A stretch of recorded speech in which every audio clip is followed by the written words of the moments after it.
From the PEP Radio Newsroom, these are the stories we are covering at this hour. Iran's supreme leader rejected U.S. calls for surrender in the face of more Israeli strikes Wednesday and warned that any military involvement by the Americans would cause irreparable damage to them. European diplomats are prepared to hold talks with Iran on Friday.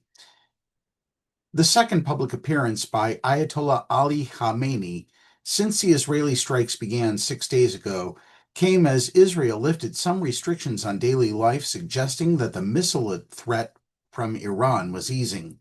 Khamenei spoke a day after U.S. President Donald Trump demanded in a social media post that Iran surrender without conditions and warned Khamenei that the U.S. knows where he is but has no plans to kill him. Quote, at least for now, end quote.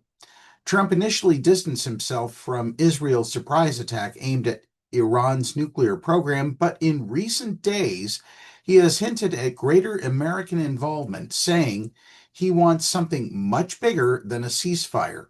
The U.S. has also sent more military aircraft and warships to the region.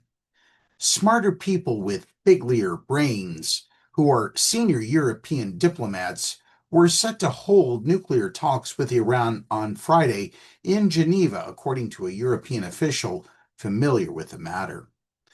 Even the Russians think they can handle the situation better than Trump and his pumpkin-brained sycophants. Russian President Vladimir Putin offered Wednesday to help mediate an end to the conflict between Israel and Iran, suggesting Moscow could help negotiate a settlement that could allow Tehran to pursue a peaceful atomic program while assuaging Israeli security concerns.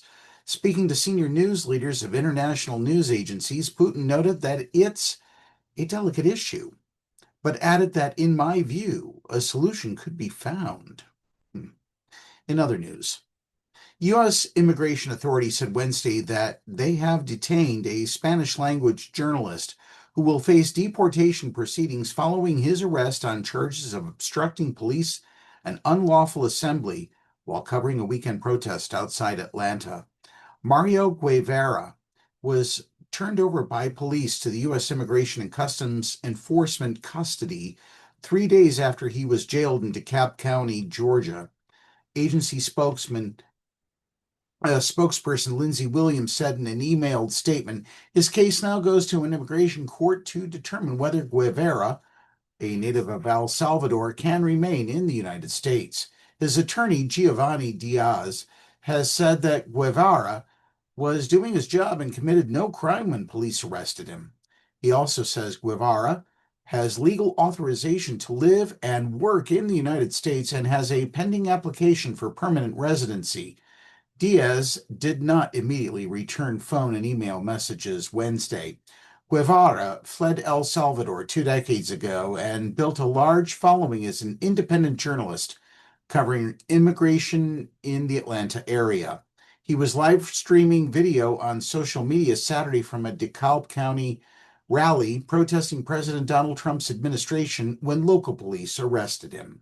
So, in other words, speaking in Spanish is now a crime in the United States because the blockhead in the Oval Office is too goddamn dim-witted to understand that people speak other languages than Moroccan. What a frickin' moron. And finally, Michigan wildlife experts finally were able to trap a black bear and remove a large lid that was stuck around his neck for 2 years. Sounds kind of like how J.D. Vance is wrapped around Donald Trump's neck. Sorry, Melania, I know you prefer it be you, but it isn't. Anyway, it's pretty incredible that the bear survived and was able to feed itself, state bear specialist Cody Norton said Wednesday. The bear specialist. Happy Pride Month, folks. The neck was scarred and missing hair, but the bear was in much better condition than we expected it to be. The bear first turned up on a trail camera as a cub in 2023 in the northern Lower Peninsula. After that, Department of Natural Resources was on the lookout for the elusive animal with a hard plastic lid around the neck, Norton said. The bear appeared again on camera in late May, still wearing the barrel lid, and the DNR responded by setting a cylindrical trap and safely luring him inside.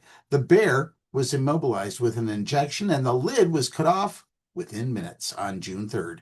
The bear eventually woke up and rambled away, much like we hope to after the Trump administration has finally ended.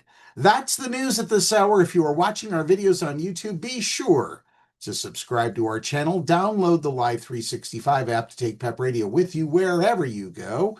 Up next, we have the Beeville area weather forecast here on PEP Radio.